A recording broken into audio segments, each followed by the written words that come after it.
A wind howls through the hedgerows, tangled and bare, like the fingers of the forgotten dead clawing toward the sky. It carries the smell of damp moss and the lingering smoke of peat fires. Somewhere beyond the hills, a bell rings once, then falls quiet. In the stillness, the earth seems to listen. The leper's chapel groans with the age of its sorrow. Its stone walls sweat in the cold, salt blooming in crevices like tears that cannot fall. Inside, shadows tremble on plaster warped by centuries of damp. A candle sputters, illuminating a boy monk's face, too young to have seen so much dying, yet already too hollow to flinch. His fingers, trembling but trained, press a cloth to the skin of the woman sprawled before him, skin no longer hers, but something mottled, borrowed, betrayed. She stares past him, beyond the chapel ceiling, to something no eye can see. Her breath rasps like parchment being torn slowly, as if her very soul is separating from the body one thread at a time. The room reeks of rosemary and rot, a strange sweetness that clings to the nostrils, like death trying to wear perfume. Her hand tightens around a small wooden crucifix, crude, misshapen, carved in panic by a son who now waits beyond the gate, not permitted to touch her, not even allowed to speak her name aloud. Outside, the parish has grown silent. Chickens, uncaged, wells gone dry from disuse, windows shuttered even in daylight, and beneath the soil, where worms now coil through the bones of those buried quickly and without right, something stirs. The year is 1321, and though the Black Death is not yet upon Europe, a different kind of plague has begun, older, quieter, crueler in its silence. They do not name it in Latin scrolls. Chroniclers do not ink it into their ledgers. But it has begun to spread, not like wildfire, but like a hush in a cathedral. Whispers cross borders faster than soldiers. In Gascony, midwives speak of children born without breath, eyes shut as though they had never intended to see the world. In Thuringia, a well long trusted by the village begins to poison its drinkers, a strange rash flowering across the chest like thorned ivy. In Bruges, a priest is found kneeling at the altar, frozen in devotion, but cold as the marble beneath. Him, his hands locked in prayer, his eyes wide and cloudy, as if God had taken him mid-sentence. No bells toll for these dead. No pilgrimages are made in their name. Instead, the living tighten the locks on their doors, shut the mouths of children, and turn to rituals older than Rome. In kitchens across Europe, women begin to chant, psalms in reverse, whispered over boiling pots of thyme and blood. Sage is burned in clay bowls placed beneath cradles. Feathers are buried under hearthstones, black ones for protection, white ones to draw out what festers, and every day they wait. The doctors, what few dare approach, refuse to enter homes. They speak through doors, slipping red cords, through slits to be tied around wrists. The colour, they say, wards off death, but the cords fray, the wrists go cold, and the cords are eventually found on corpses, tangled among shrouds. They call it le malcache, the hidden sickness, a curse that does not announce itself. It does not come screaming like war. It comes creeping like doubt. It does not burn a city, but empties it street by street, name by name, so the people are sent into the hills, not banished, but surrendered, told to fast, to pray, to wait, in forest clearings, in ruined towers, in caves where lichen glows faintly by. Night, they kneel. They watch the sky for signs, watch their hands for stains, count the beats of their own hearts in dread. Some starve, some die from cold. Others simply stop moving, stop speaking, as if the sickness has stilled them from within. 1. Man walks until his shoes are gone and his feet are red with frost. He builds a shrine of stones, speaks his sins aloud, then lies beside it and waits for a wind that never comes. A girl, 13, wraps herself in nettles, convinced pain will drive out the sickness. She is found days later, asleep in a circle of dead bees in the chapel. The dying woman exhales for the last time. It leaves her like steam, barely visible, warm only for a breath. The boy monk's hands tremble as he reaches to close her eyes. Stained from hours spent copying Latin into ledger books, no one reads anymore. He does not cry. He simply folds her hands over her chest, the wooden crucifix resting like a stone between her fingers. Behind him, the candle gutters and dies, its smoke curling into the rafters like the last breath of hope, and the silence returns. It does not roar, it does not comfort, it presses, heavy and patient. It is the silence that remains when prayers go unanswered, when the world forgets its own sick. Outside, the wind picks up again, twisting through branches, sending leaves skittering like whispers along the frozen ground. In the distance, wolves begin to howl, not in hunger, but in warning, because this is not the last. This is only the beginning. The hidden plague will move on, name by name, bone by bone. It will carve a path, not through maps, but through the hearts of those too poor to leave, too faithful to stop believing. And somewhere, in a different town, a child wakes from sleep with blood on her pillow. The next chapter waits not in books, not in bells, but in silence, and in what grows there. A raven lands on the rafters of a barn gone quiet, its claws scraping wood blackened with soot and age. Beneath it, where animals once stirred, only straw remains, damp, matted, and rank, with the scent of something that died weeks ago and was forgotten. The raven cocks its head once, twice, then cries into the cold air, a sound that does not echo. The wind has changed, the kind of change peasants feel in their knees before the clouds begin to turn. In the north of France, a child burns with fever though no fire touches him. In the lowlands, milk curdles in the pail before it meets the lip of the churn. In the corners of Europe that no mapmaker dares ink, an absence begins to swell, a disappearance of noise, of rhythm, of expectation. They do not yet call it plague, they call it the quiet, or God's turning away. It is not sudden like war, nor loud like famine. It comes, like dusk almost, unnoticed, until all is swallowed. In the village of St. Maurice, an old mill has stopped turning. The stream still runs, but the wheel no longer stirs. The carpenter, who once repaired it each spring, was found days ago in the chapel, his eyes open and dry, mouth twisted into something between a prayer and a scream. His wife still lights a candle for him each evening, placing it beside the crumbling effigy of St. Jude. She sings to it, sometimes, but mostly she hums old melodies without words. They say the songs keep the shadows from noticing her. Behind her cottage, the fields are overgrown with thistles. No one sides anymore. The harvest never came. From town to town, signs appear, not written but felt.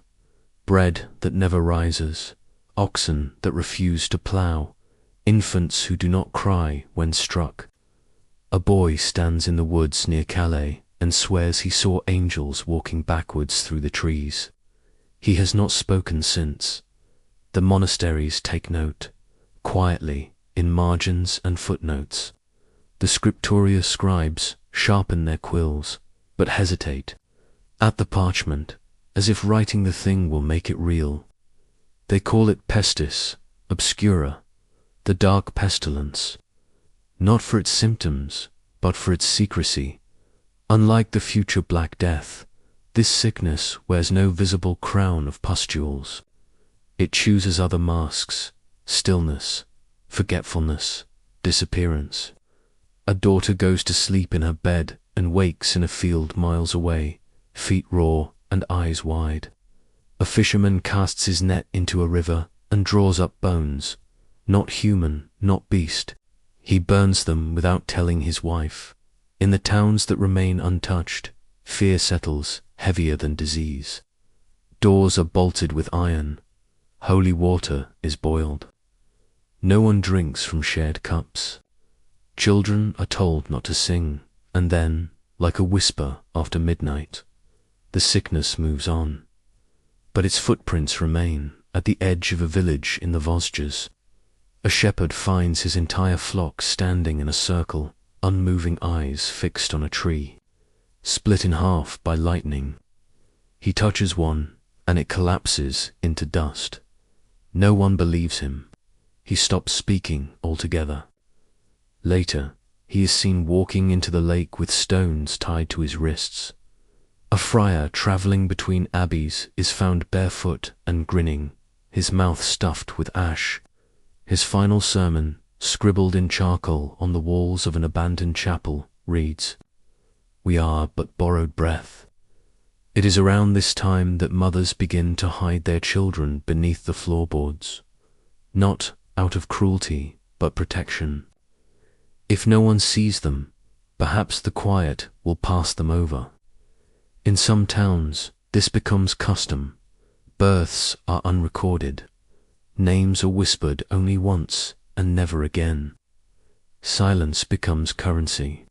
Secrecy becomes prayer. The church, burdened with questions it cannot answer, doubles down.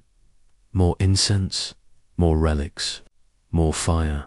One bishop, furious with God, orders the public burning of 3 cats and a beggar believed to carry the air of corruption in his breath.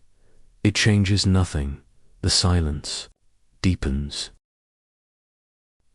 But there are some who begin to notice a pattern. It is not just illness, it is hunger. The winters since 1315 have grown harsher. Crops have failed 3 years in a row. Mold grows in the bread. Worms infest the grain. Even the nobles are thinning. Their feasts less rich, their dogs no longer fat. What the church calls a plague, the wise women call a reckoning. They speak of balance broken, of oaths not kept, of forests cleared to fast, of rivers poisoned with haste. The earth is retaliating, they say, not out of anger, but necessity. In the forests of Morven, a girl carves runes into tree bark and leaves offerings of goat's milk and berries. She returns days later to find the milk untouched but the berries gone. She tells no one. But from that day on, she dreams of wolves standing upright, speaking in riddles. The sickness does not care for faith or heresy. It visits abbots and thieves alike. But the ones who survive, the few, all seem to share one thing in common: stillness, not in body, but in spirit. They do not beg, nor resist, nor ask. They listen, they wait. They do not try to explain, because they understand. This is not a punishment. This is remembering. Remembering what lies beneath the ploughed fields and painted altars. The old bones, the older promises. And still the wind moves east. In the final days of winter, in a convent on a cliffside near Avignon, a nun awakens to find the sky filled with birds more than she has ever seen. They fly in a spiral above the chapel, cawing, screeching, singing.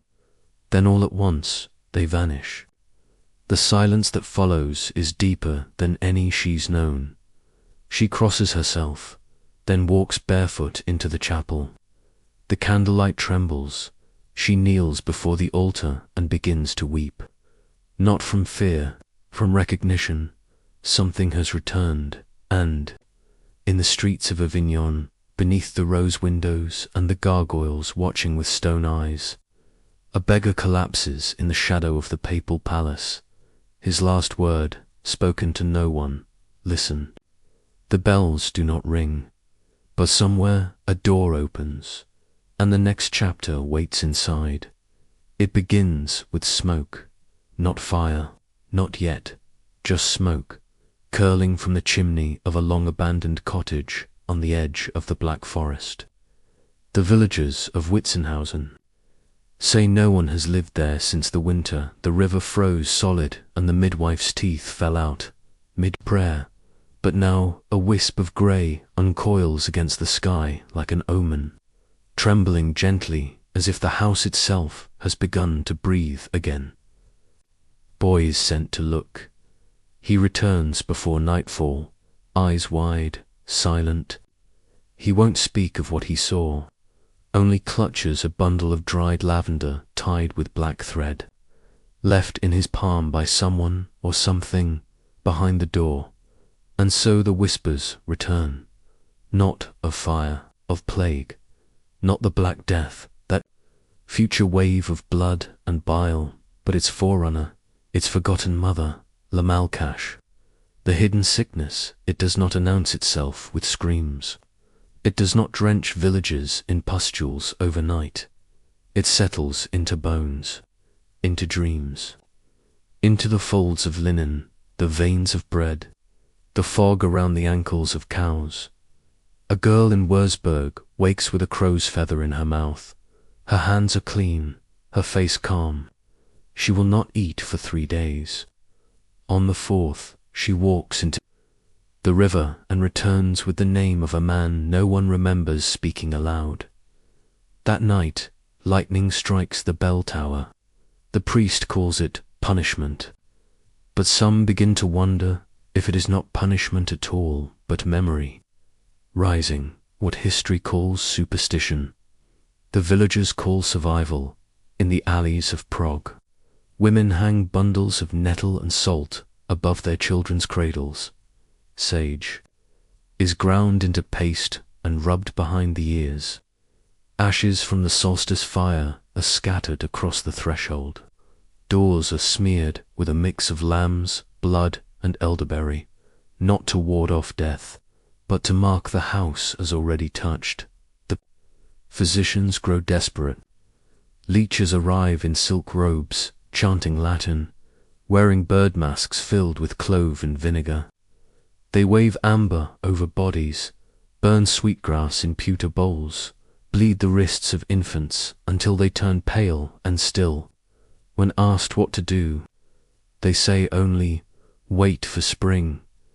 But spring does not come, only more stillness, and the silence grows bold.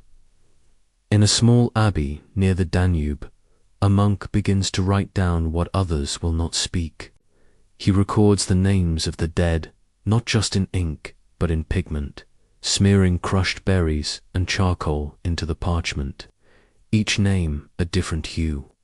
He draws, not their faces, but the last objects they touched: a comb, a shoe, a candle stub.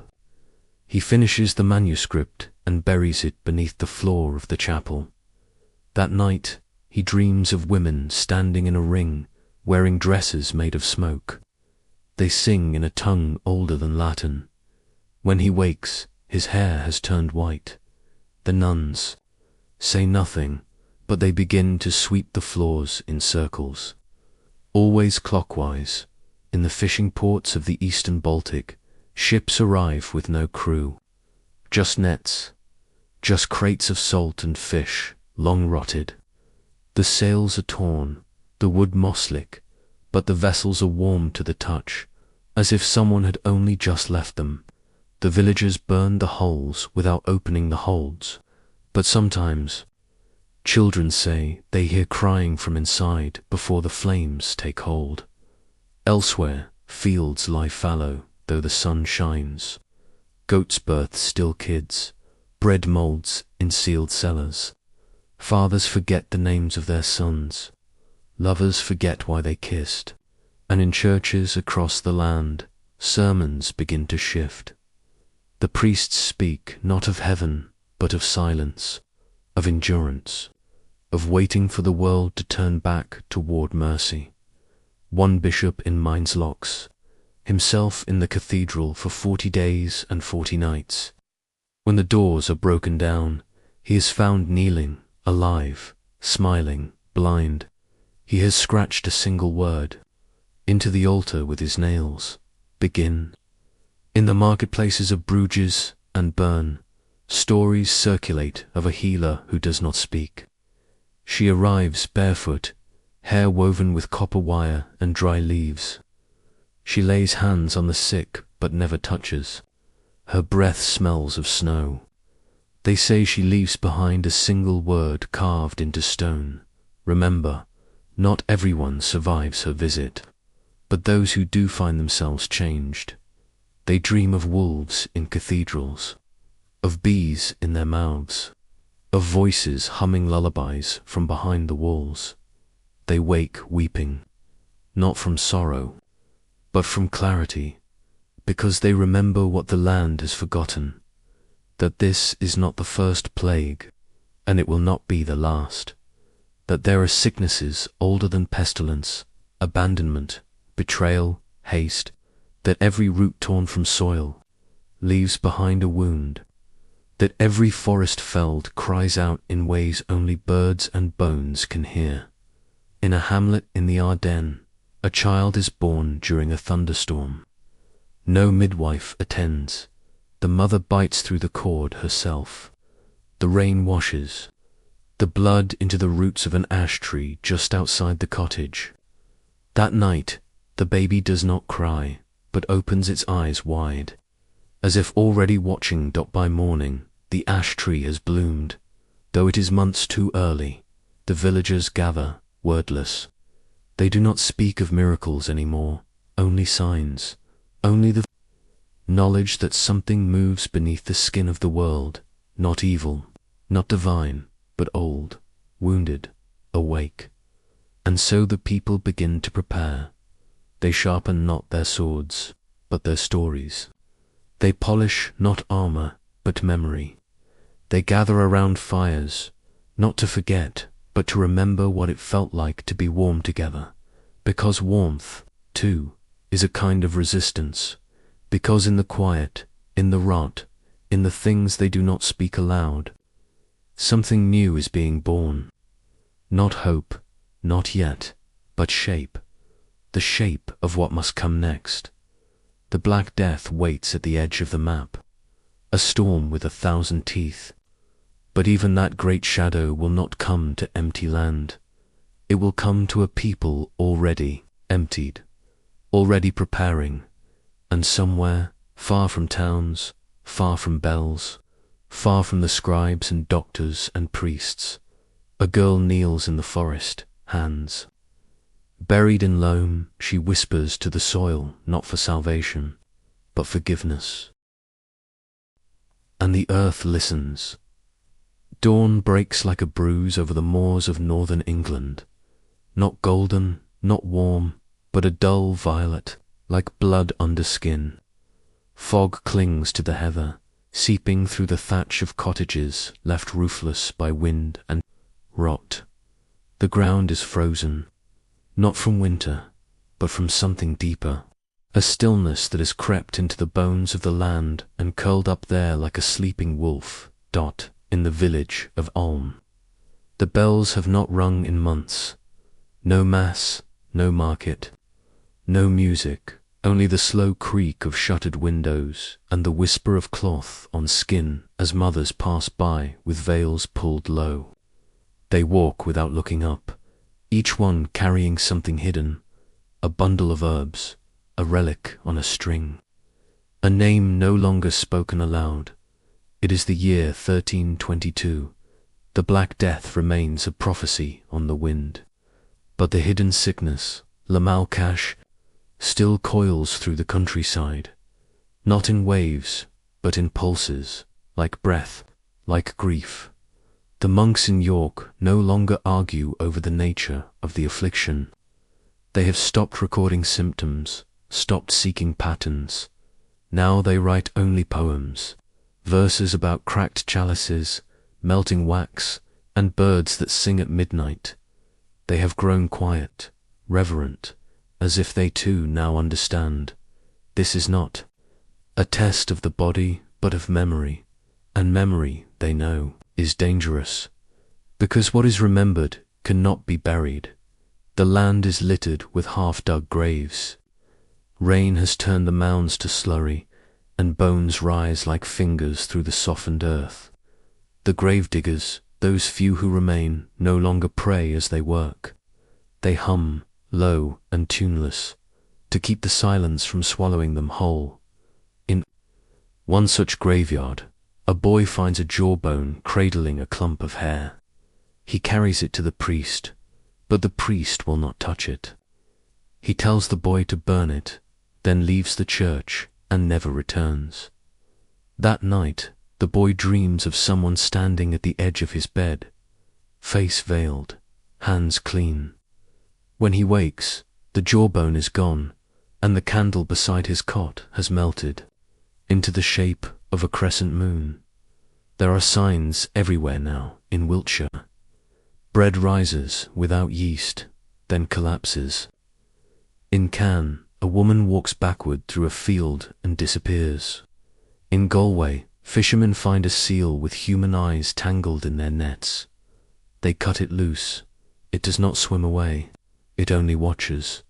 The sickness does not touch everyone, but it touches everything. Markets still open, but no one haggles. Laughter has become suspect. Even weddings are held in near silence. Brides veiled twice over, grooms avoiding their own reflections in the basin water. The church grows louder, desperate, fire and brimstone. Flagellants march through town squares, whipping their backs until the blood leaves trails on the cobblestones. They chant songs no one recognizes, in a language half Latin, half moan.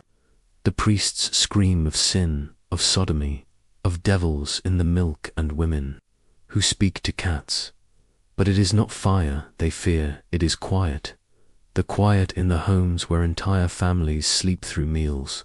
The quiet in the barns, where animals starve beside full troughs. The quiet in the minds of those who can no longer remember the names of their own children. And in that quiet, something else stirs. In the mountains of Asturias, a midwife begins to write letters to no one. She dips her quill in ash mixed with milk, scratching messages into animal skins. The earth is not angry, she writes. It is mourning. She seals the letters with wax and hangs them from trees. Months later, pilgrims find them. They take them home, read them aloud in kitchens, burn them in hearths. They do not understand the words, but their goats begin to give milk again. Their babies cry louder. In the catacombs beneath Bologna, a young novice lights candles along a corridor no one has entered in years. The air is heavy with rot, but the stone is dry. On the far wall he finds a fresco, faded, half-eaten by mold. It shows a woman standing barefoot in a circle of wolves. Above her, written in red pigment, "Let her hunger wake the dead." He tells no one, but that night he dreams of a woman with hair made of fire and teeth like river stones. She does not speak. She only nods, and the novice begins to fast. In the forests near Carcassonne, a girl walks blindfolded for 7 nights, led by a fox with no tail. On the 8th day, she returns with hands blackened and eyes milky white. She speaks only in riddles. The villagers declare her cursed, but she heals the sick by touching their shadow, not their skin. She lives in the root cellar of a house no one remembers building. These are not miracles. They are memories returning to form, the old ways, clawing their way back through plague and hunger and sleep. Not witchcraft, balance. The people begin to shift, not out of hope, but necessity. They bury their dead with songs instead of rites. They mark their doors not with crosses, but with the symbols of the harvest, wheat, fish, fire. They trust the wind more than they trust the priest. They begin to remember the world before the word, before parchment, before empire, before silence became law.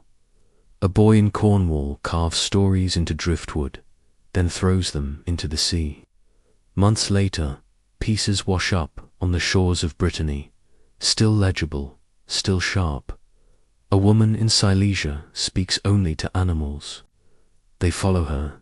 A child in Venice weaves tiny dolls from the hair of the dead and sleeps beside them. She is never ill. The world is not ending.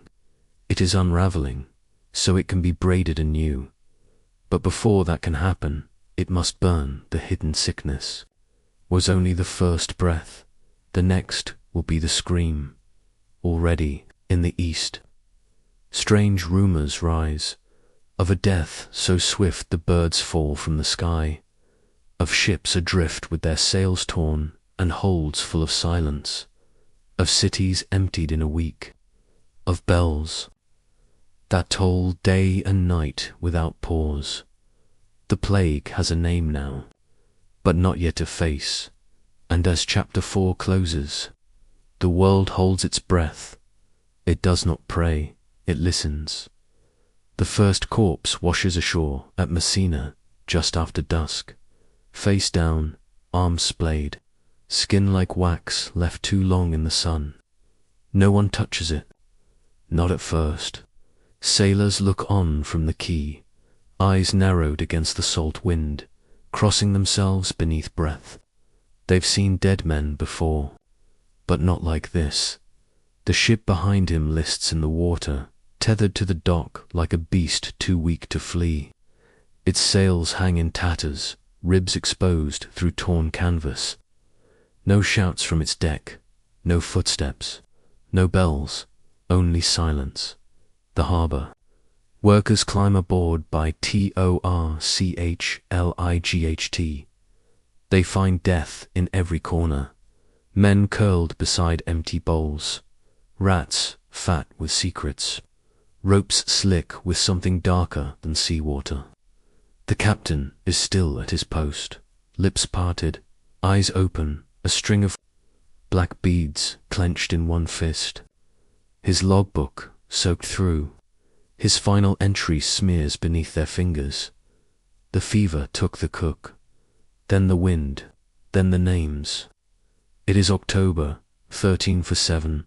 The Black Death has arrived, and the world, already hollowed by the hidden sickness, is too brittle to resist what comes next. The news moves faster than horses.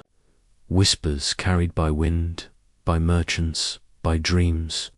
A ship in Sicily, another in Genoa, then to more in Constantinople, trailing birds and flies.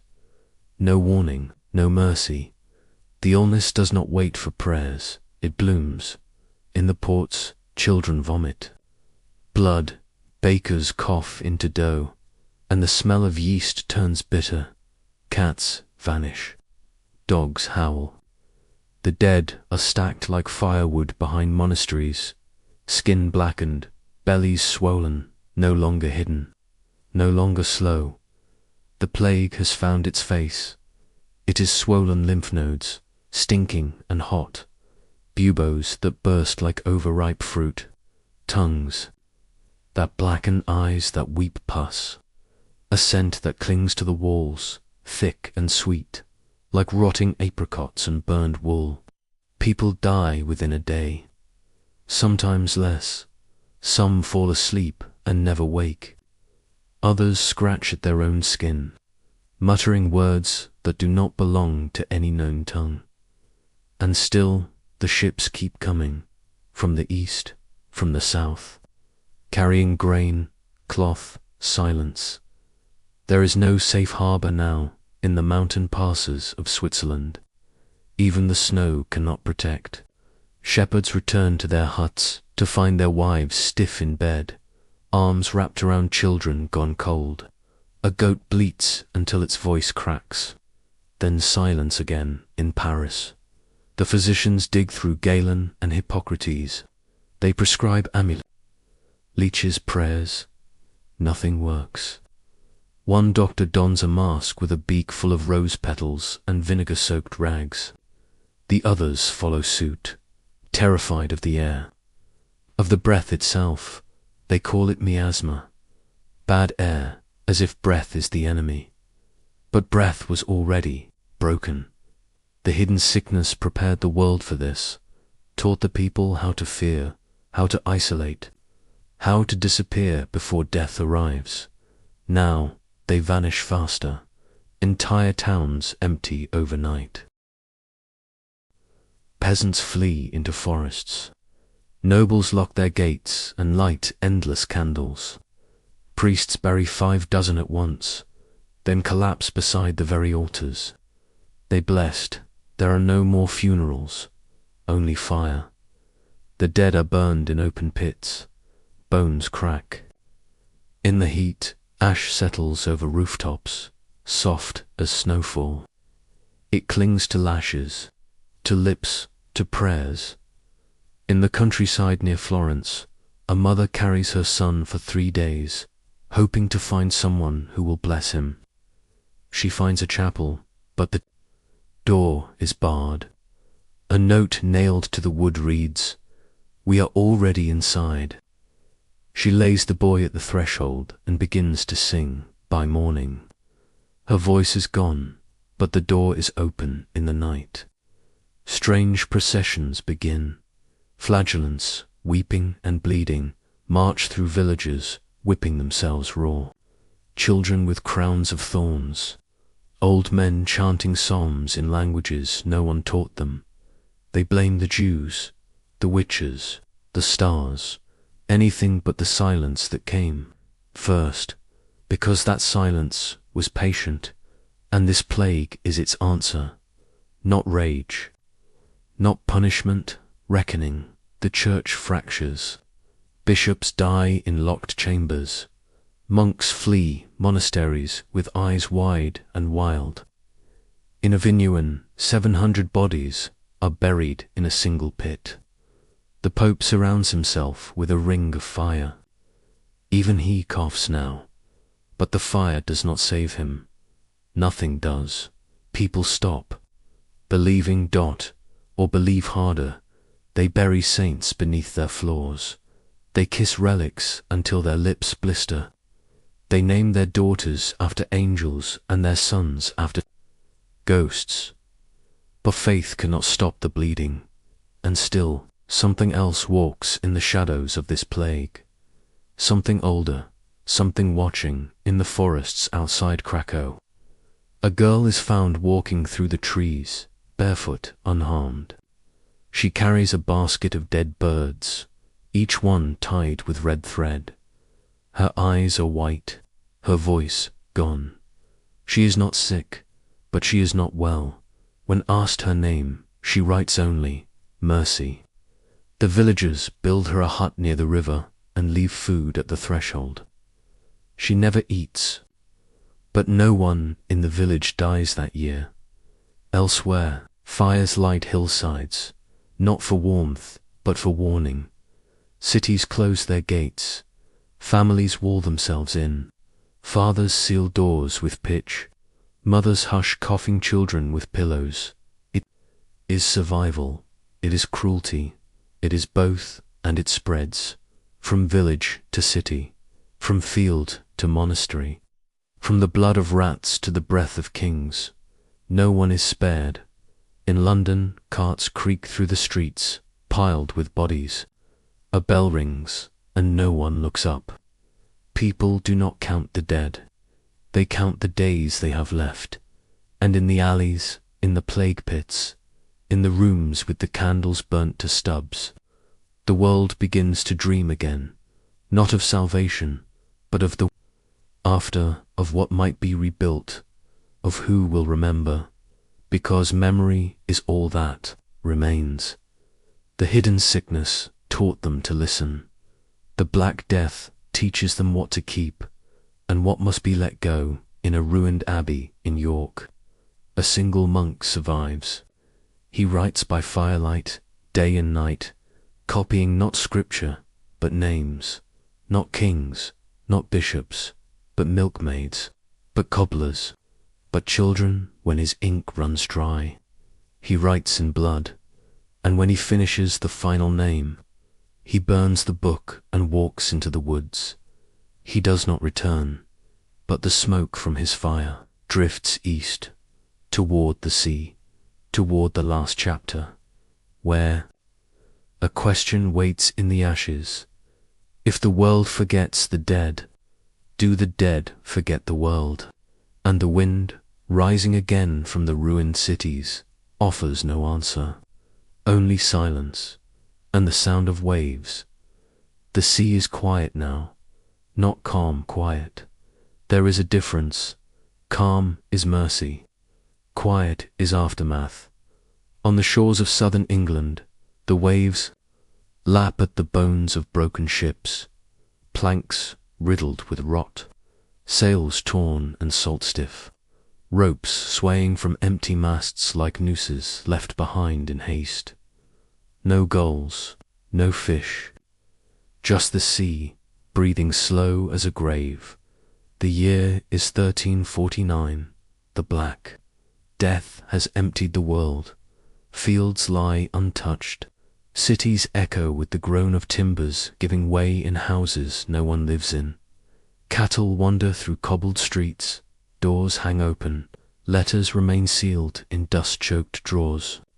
And everywhere, the smell, not of rot, not any more, but of forgetting.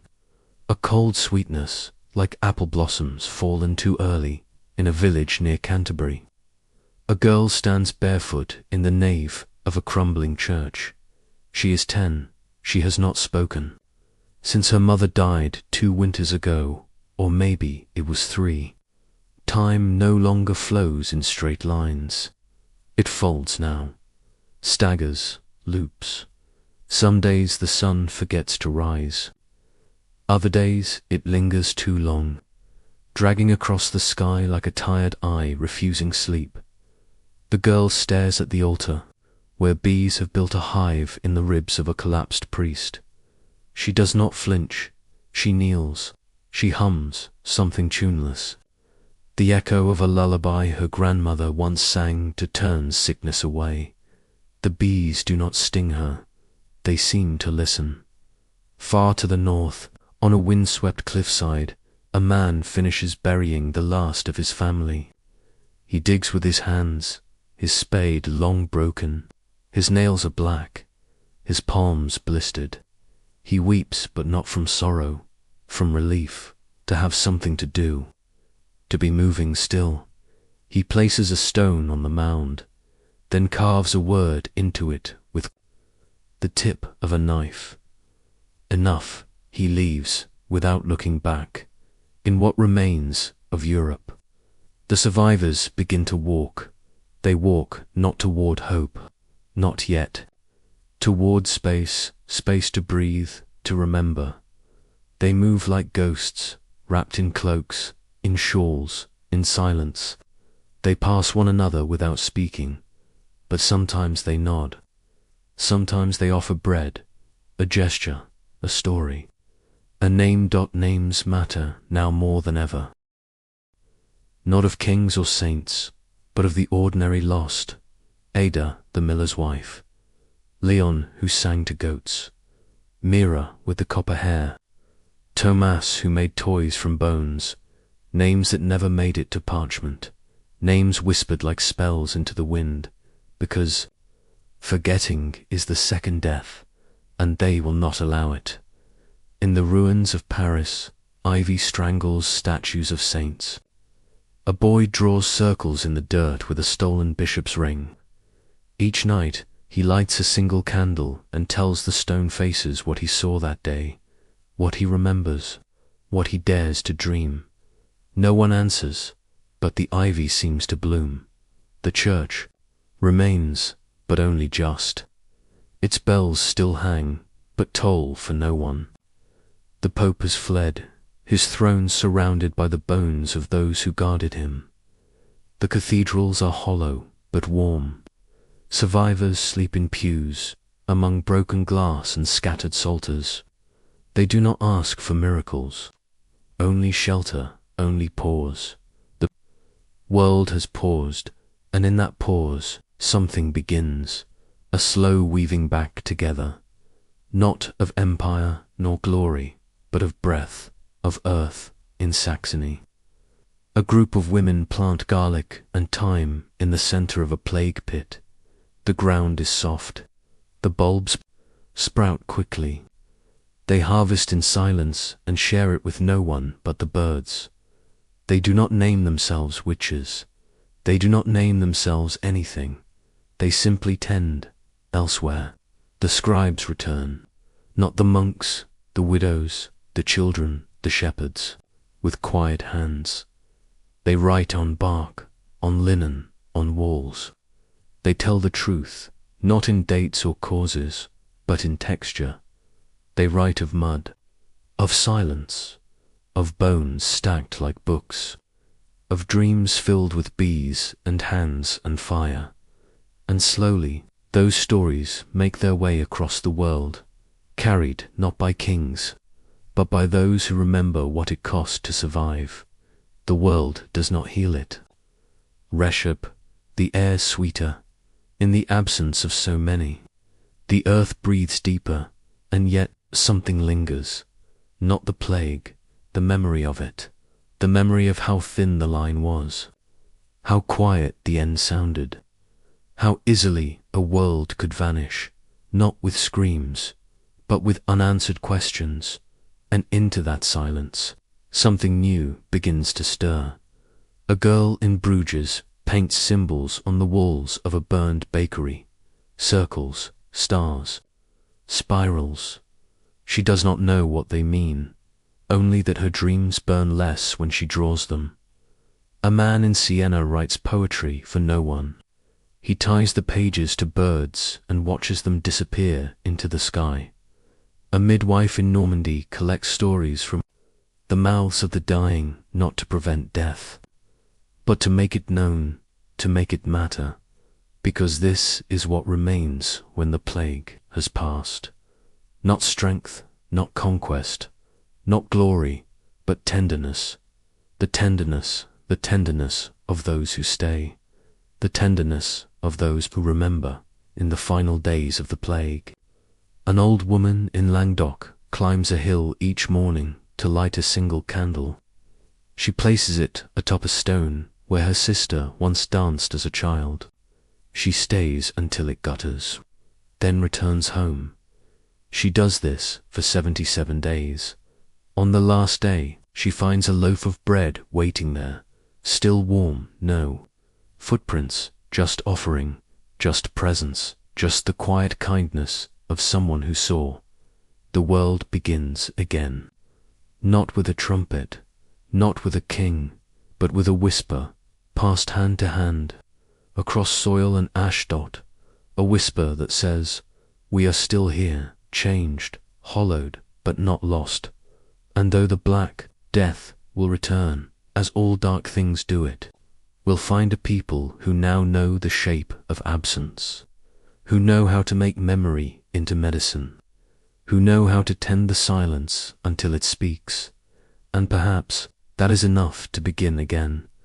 And so we end, not with an ending, but with a breath, and a name, yours, a candle guttering in an open window, a crow picking at a strand of red wool tangled in a thorn bush, a woman kneeling in a field of wild mustard, her hands deep in the soil, eyes closed as if listening for something that hasn't spoken in centuries. This is how the world continues, not in triumph, not in song, but in small things, gentle things, human things. The year is 1352, the worst is over. But nothing is as it was. Europe stands like a cathedral after fire. The bones remain, but the light is different. The air inside hums with absence, with names never spoken again, with rituals once held sacred, now reduced to ash. The people left behind move as if haunted, not by ghosts, but by memory itself. They carry it in their spines, in their gait, in the way they set bread on the table and do not take the first bite until the silence has settled. The plague has passed, but the grief has not dot. In the valleys of the Loire, shepherds rebuild stone walls that no longer need to keep anything in. Their flocks are small now. Some herds were lost. Some were abandoned. Some, they say, simply disappeared. But still, they build. The walls matter less for the sheep than for themselves, a gesture of pattern, of return, of proof that something endures. One shepherd, a boy of 14 who buried his entire family with his bare hands, carves a symbol into each stone before placing it, a circle, a line, a mark. He does not say why, but years later others begin to notice that the walls with those markings do not fall in storms, that grass grows thicker along their edges, that the sheep born there do not die young. Elsewhere, the fields bloom like they never did before. Abandoned villages are overtaken by wildflowers. Poppies and foxglove and yarrow burst through floorboards and graveyards. Bees return in droves. Deer graze where children once played. There is silence still, yes, but it no longer feels cruel. It feels expectant, as if the earth, too, has been waiting. In the city's life, limps forward. Venice reopens its ports. Paris holds its breath. London scrubs its stone clean of soot and ash, but the stains remain deep in the grain. The nobles return, thinner and quieter. The clergy preach repentance, but cannot answer why some were spared, and others not. No theology holds against the weight of so much death. Even the scholars turn from scripture to the sky, looking now not for judgment, but for pattern.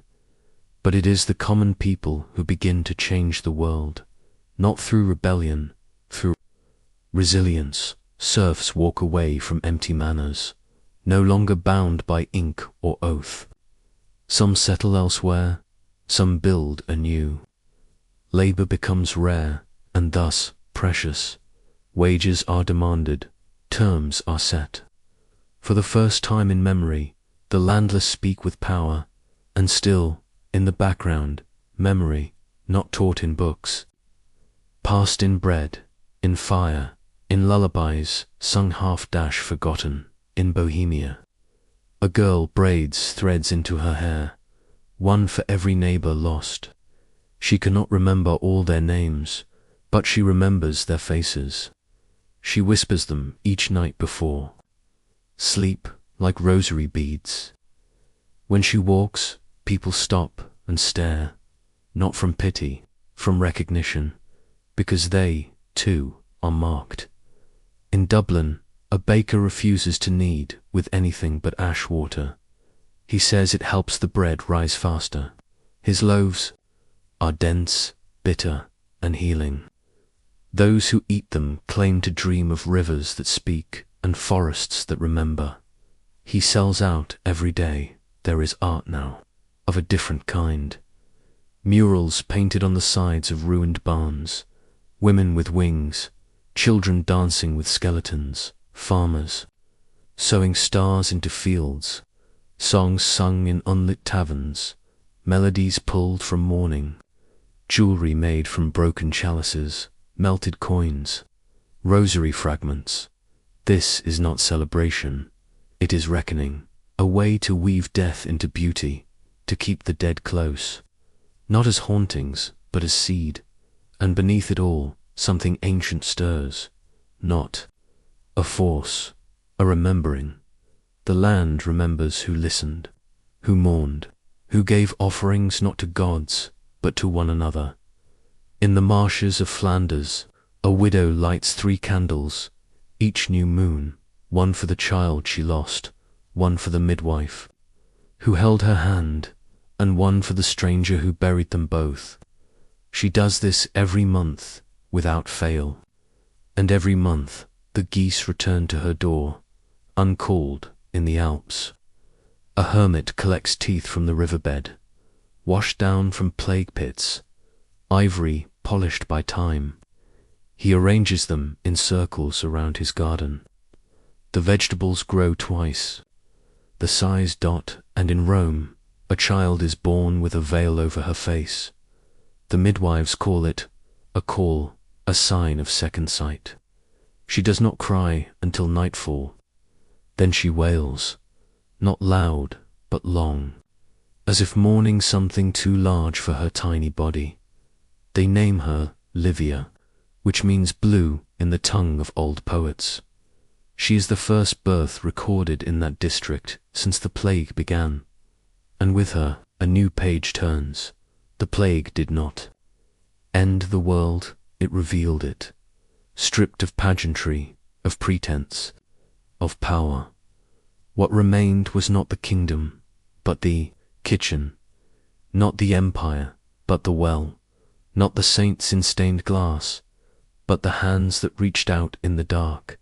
And as the survivors begin to build what comes next, they carry this knowing like a relic, quiet, sacred, unspoken, that the most powerful thing in the world is not to survive alone, but to stay, to witness, to remember, to light a candle for someone else's dead. Even now, centuries later, in the quiet places of Europe, the overgrown chapel, the ruined bell tower, the patch of wild herbs growing in perfect circles, the memory hums, soft as breath, sharp as winter. Alive, the plague has passed, but the story never ends. It waits in soil, in song, in the eyes of those who survived, and it asks only one thing: do not forget, not the dead, not the pain, not the strange beauty that bloomed in the silence between, because somewhere in the darkness we will all one day enter. They are listening, and they are hoping Simeone still remembers their name.